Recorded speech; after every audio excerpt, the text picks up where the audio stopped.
Hey everybody, it's the Lit Optimist, and today I'm talking about Salem's Lot. Writer Ben Mears returns to his hometown of Jerusalem's Lot, Maine, after 25 years to write a book about the long-abandoned Marston house, originally owned by Hubert Hubie Marston, a house that haunted his childhood. Hubie killed himself in that house, and Ben saw him hanging in there after sneaking inside, his childish curiosity taking over. Befriending high school teacher Matt Burke and falling for Susan Norton, he starts to find out that more is going on with the Marston house than he knows. Fucking love this novel. Stephen King wrote something that rivaled his previous novel, Carrie, in so many different ways. I love vampires, spoilers, and this is his Dracula in a lot of ways. Definitely, definitely recommend this one to anyone who hasn't read it. Thanks go to Natalie Titus for requesting the series. And my cousin Natalie, that I just mentioned, thank you again, mentioned in the comments, Salem's Lot was one of my favorite short stories by him, and it incidentally ties into his Dark Tower series. And I was like, I can't wait. The Gunslinger is going to be my next novel I read of his. Um, bro, like, I knew about the film. I never watched it, but we owned it on VHS.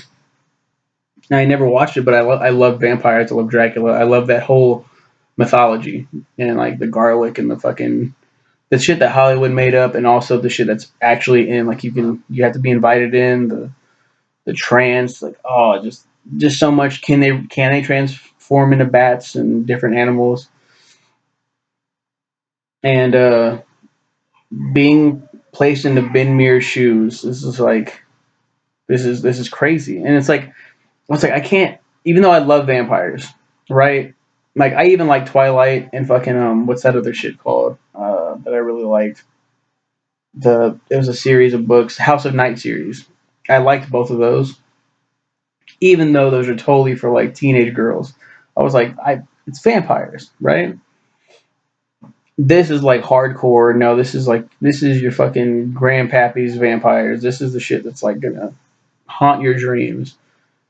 And they're so good. There's such good of iconography, I guess. Just it's imagery that's planted into your head. It's like from reading, like that's what's so fascinating about reading books is like you can actually like you can picture it, and it's just like oh my god. Like I'm not gonna say who, but there's fuck it, I'll spoil it. I spoil everything in these videos. Spoilers if you haven't read it, read the book. At one point in the novel, Susan is bitten. She's I think it's off. Like you don't see it, you don't deal with it.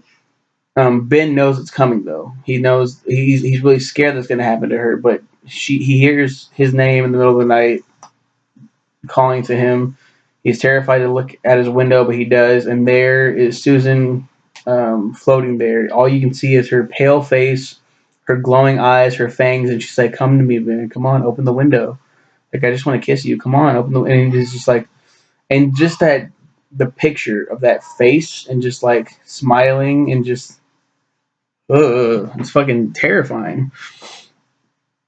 Great novel. Did I like it more than Carrie? It's so hard to like rank both because Carrie is pretty like sad and depressing until that even the end where it's like holy shit she's getting revenge, but also it's like she's killing innocent people.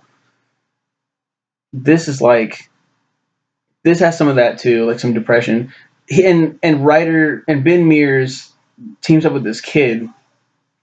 I think it's a kid, and then they go and they like stake people. They go staking everybody throughout the town. They like stay up all night, and then in the morning early they go find the vampires and start just killing everyone. And they're terrified that the whole town's going to be overrun at this point. And it ties into the prequel beautifully. I mean, of course, because the prequel was written after this. But yeah, really good. I highly recommend it. Um, it was Carrie, of course, that really got me being like, okay, this Stephen King journey is gonna be worth it, and Salem's Lot just like doubled down on that, like fuck yeah. So once again, thank you to Natalie, and like she said, it ties into the Dark Tower. I'm reading Wolves of the Cala, I think that's how you pronounce it. Um, and it's like the first page, the first chapter. It's like this man hails from Jerusalem. He used to be in Jerusalem's lot, Maine. I'm like, wow, like he's connecting all of his universes so beautifully. I can't wait to review those. You guys have a good one. Yeah, stay warm. It's cold. It's like 0 below right now. 0 below. Okay, bye.